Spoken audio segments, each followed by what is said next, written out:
I was battling what I would affectionately call the Crawford County crud that did not go away very quickly, so as you can tell, but I heard that we had a wonderful service and everybody stepped up, and you know what? That's probably good for us every now and then.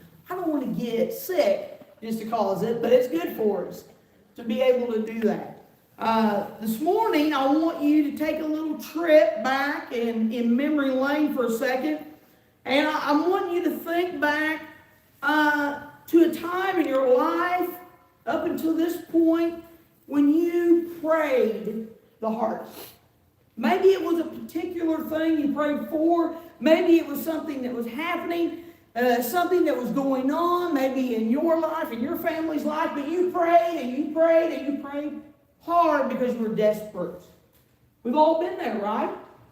If you can think back in your mind, you probably will go back to more than one occasion where you have been so desperate and you have prayed and you have prayed your hardest.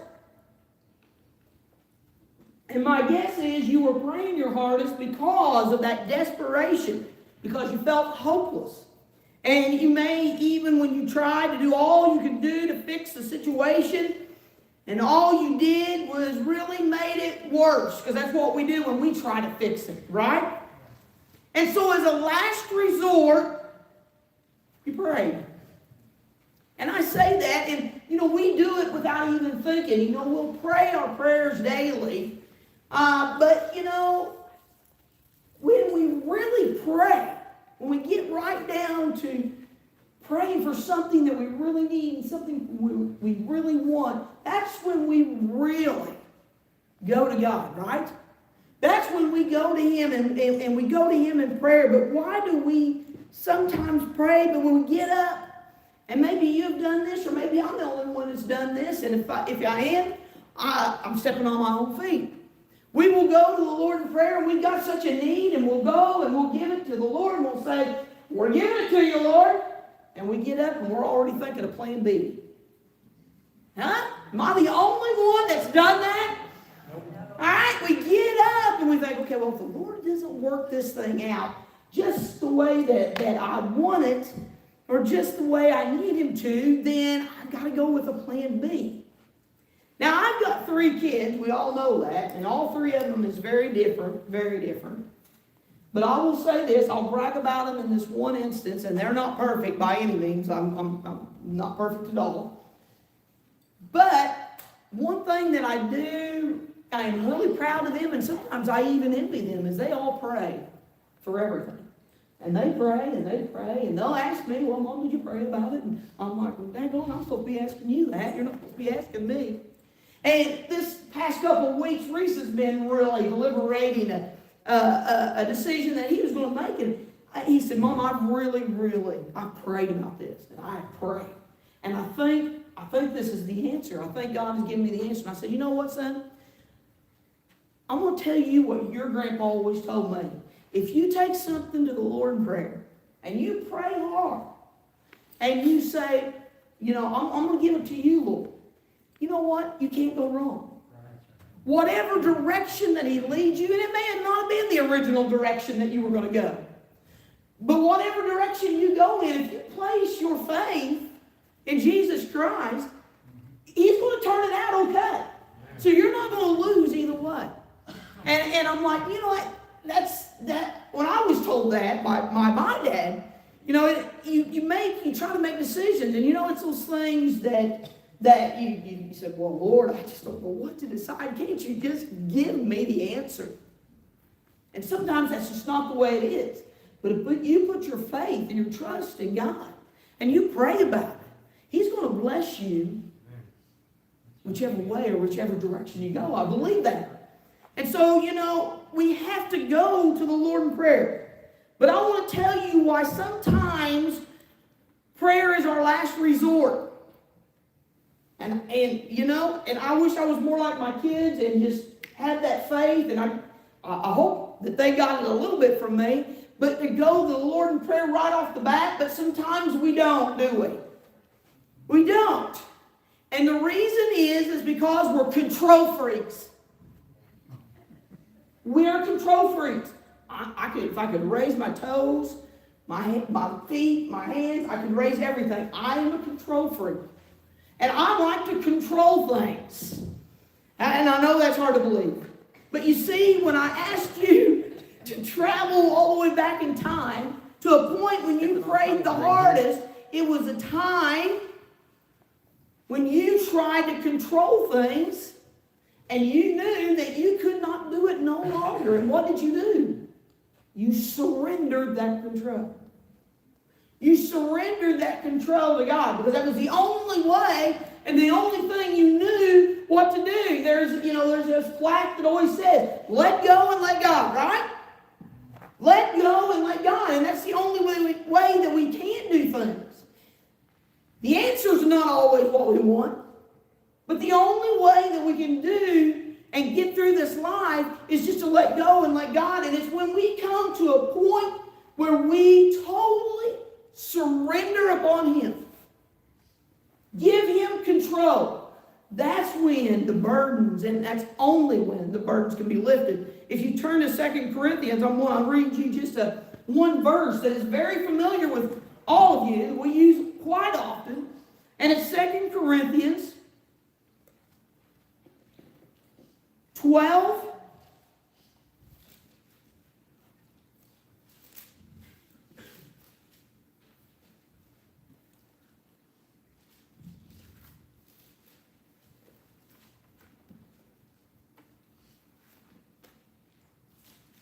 In verse 9, I was giving you a cliffhanger there. I lost my place whenever I wrote that down a while ago.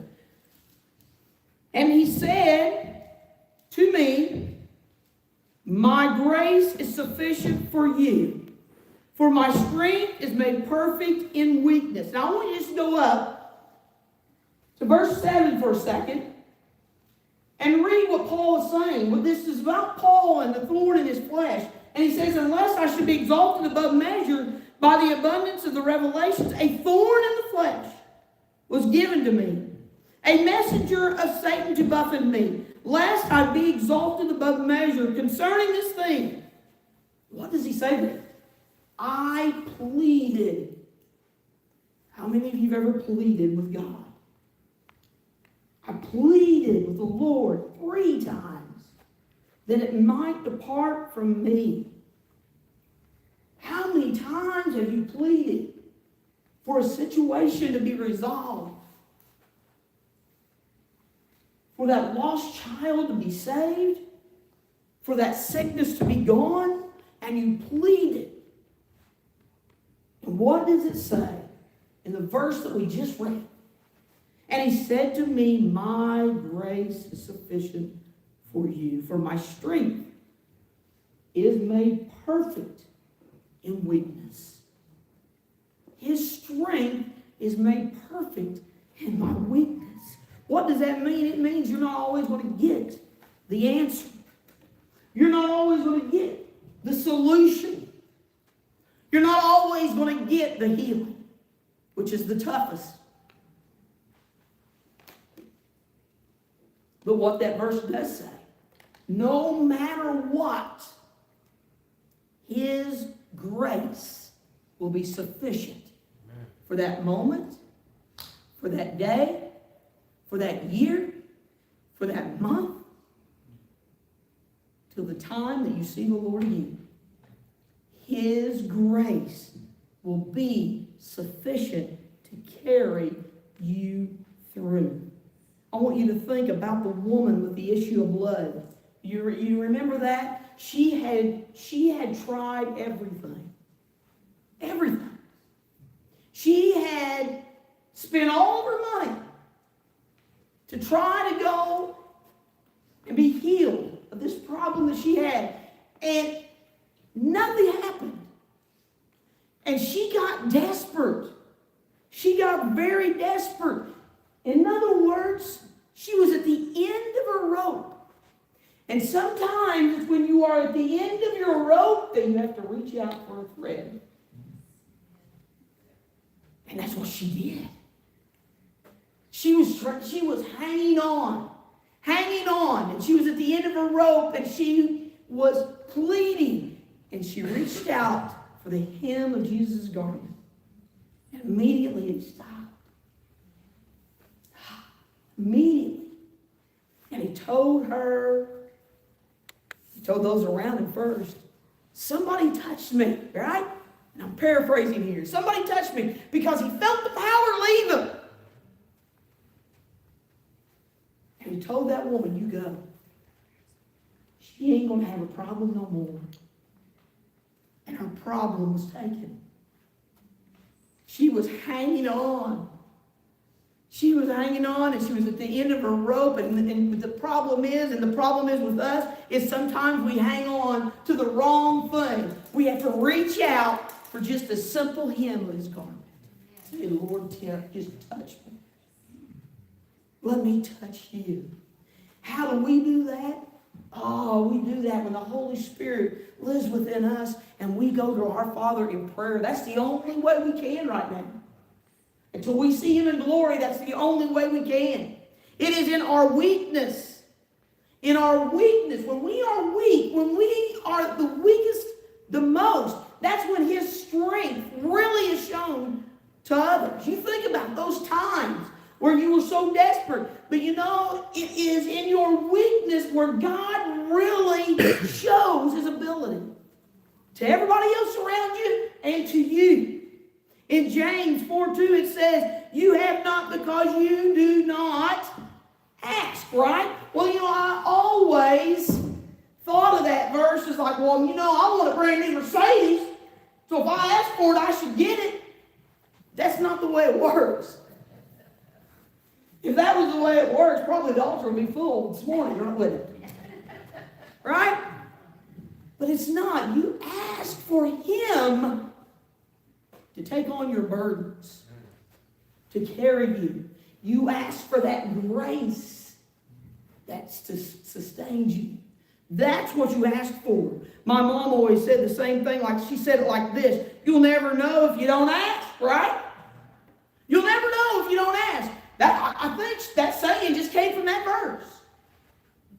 We have to ask God to carry our burdens, to carry us through. How much of God's power, how much of his provision, how much of his promises that he has promised us could we have if we just simply asked? Say, Lord, you take it. You promised me you'll never leave me nor forsake me, so I'm telling you that right now. Lord, I'm giving it all up to you. And I have no plan B to fall back onto. It's only you and only you, Lord. How much better would our days be? How much pressure would be lifted from our day if you say, Lord, hey, I don't know how I'm going to do it. I don't know how the family is going to get by. I married a young couple yesterday that worked for TSA. They're working right now for free. And they're like, oh, well, we're really trying to get by right now. We got this wedding and everything. And I'm like, you know what? Lord will take care of it. The Lord will provide. You just got to trust him. You just got to trust him. But what is our problem? The majority of the time, it's pride. We're too proud to admit that we are weak and that we can't do it on our own. Anybody else like that? I am. I don't like to ask for help. Never had. Don't understand why. But I never had. But we got a Savior who wants to take our burdens. But yet, we don't surrender them to him. We don't hang on to that promise that his grace is sufficient. Y'all know I got those two grandbabies, two girls, and they are also totally different. And June is like a feral cat. She'll be 2 next month. The oldest one's just turned 4. And so she is so smart, it's unreal. But June, I don't know about June. June's a feral cat. Crystal sent me this video. They went out west with Parker's family last month or earlier this month rather. And she sent me this video. And they were in Colorado and they were hiking. And it was some kind of trail of the gods or something like that close. I don't know. I'm not sure. But anyway, it was a high incline. Okay, and they did have stairs that went up. And Crystal sends me this video, and Jude is walking. She's just, and that's how she walks, like she put her chest out, you know? And all I could hear was Crystal, Jim, you're going to fall. Jim. I'm like, Crystal's out of breath. She's going. People were coming back down, and Jim's going, hi. Hi. She was just making it. I mean, and Crystal had the video on her the whole time, going up. And then she'd fall a little bit, and then she'd get back up, and she'd do it. Probably why she got bruises all over. I said, Crystal, she's walking that whole thing, and she gets to the very top. This Crystal showing me this video. She gets to the very top. She's like Rocky. When he gets up there at the top of the chair, I did it. Did it. She had scratches, and Crystal was out of breath. And I said, well, where was Palmer at? Palmer was riding in the backpack on her dad's back.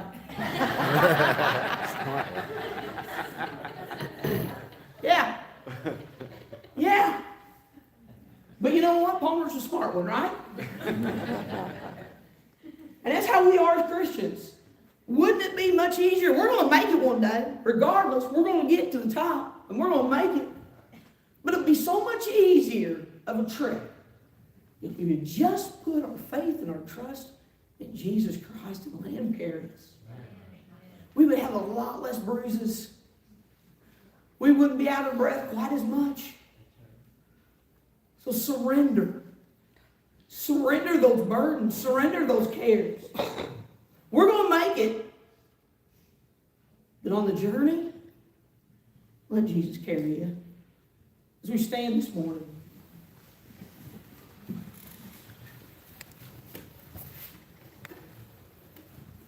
I'll have Angie and them come and sing a song. You may be here today and you may be thinking that you're trying to carry something all on your own. I'm here today to tell you that when you try to carry a burden on your own, all you do is make a mess of it. All you do is fall and you get hurt and you get scratches. Don't do that. Don't do that. Just let go and let God. Let Him carry you through those trials and those struggles. Go to Him in prayer. The answer may not be what you want, but it will be His will.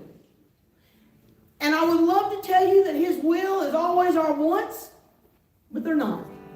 His will is not always what we want. But you know, I look forward to the day when He shows me how everything's going to play out. Now, it'll be a long time after I get to heaven, because when I get there, I'm really not going to care for a while. But maybe after 100,000 years, I'm going to say, hey, by the way, Lord, why did I have to go through this? We're going to have our day. But I'm going to wait a while because I'm going to enjoy all the reunions and all the meetings. And I'm not going to question why I had to lose those people so early. I'm not going to question why I had to go through it. Not at first. Maybe in 100,000 years. The Lord can sit down and show me. But in the meantime, I got too much joy, too much to look forward to, too much celebration. We're going to get there one day. We're going to get there. But there's no reason for us to carry so much baggage on this journey. No reason. Throw that baggage onto your Father. Be like Palmer. Just sit back and relax in His backpack. And let Him take care of you. As we sing this morning.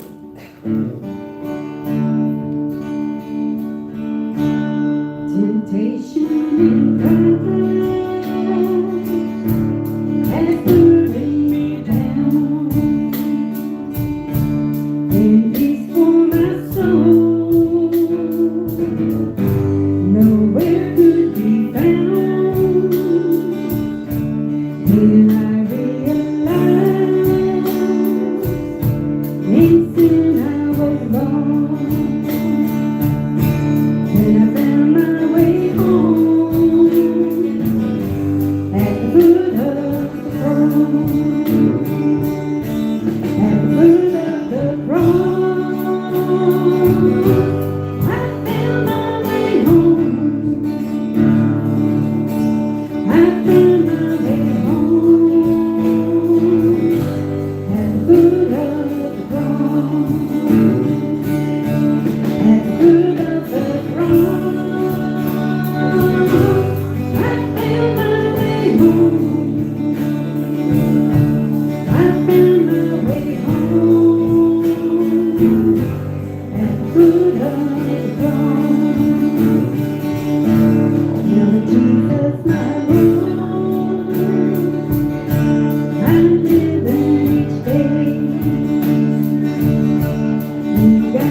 know what Trace got up to.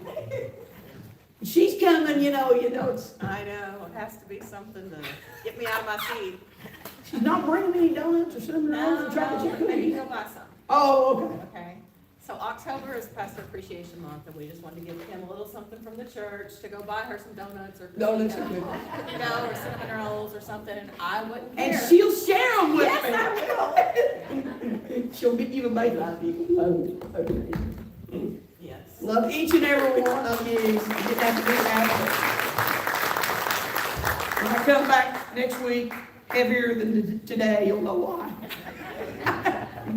I appreciate each and every one of you. A pastor is only as good as the people that hold them up. And I am just so blessed here. I've been blessed here from the time I was a kid. And I am just beyond thankful. I'm thankful that somebody witnessed to my mom and dad 50-some years ago and brought them to know the Lord. And because they brought them to know the Lord and led them to Fairview Church, and my brothers and I, Christians, and where we are today, if it hadn't been for that, well, Tim definitely would have been in jail. He was for 30-some years, right? Really? And I probably would have killed Terry right there. And then no telling where I would have been.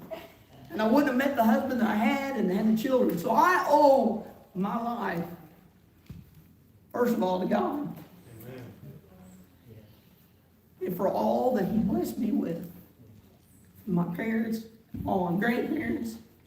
And you know what? Because of that, I know that we're going to have a blast in eternity one of these days. Yeah. Jesse May, there's going to be a corner. It's called Wycliffe Heaven. I believe it.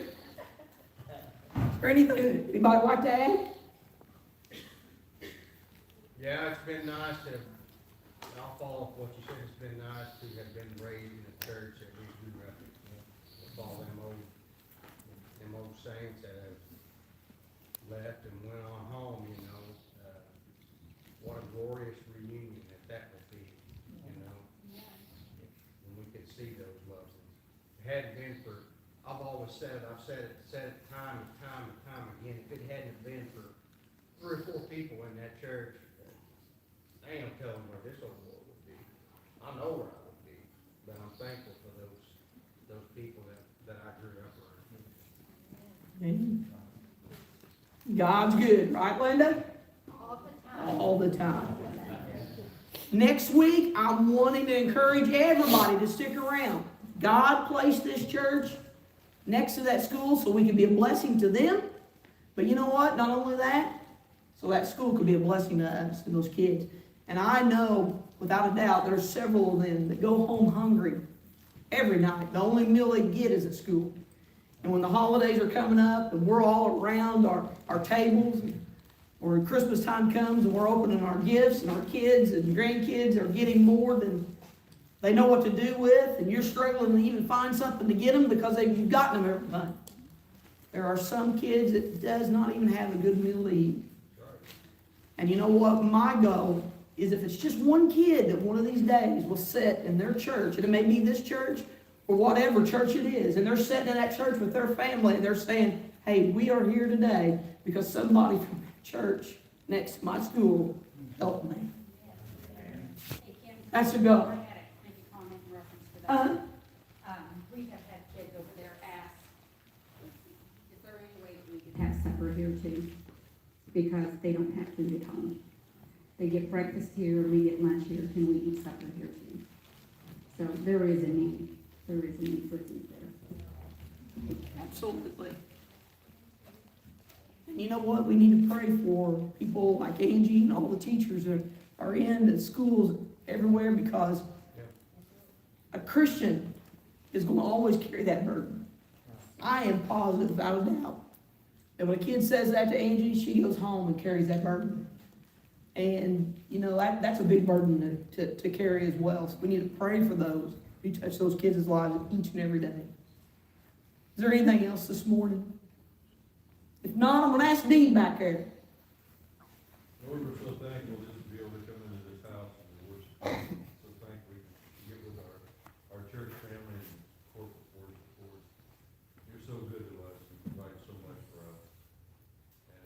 at the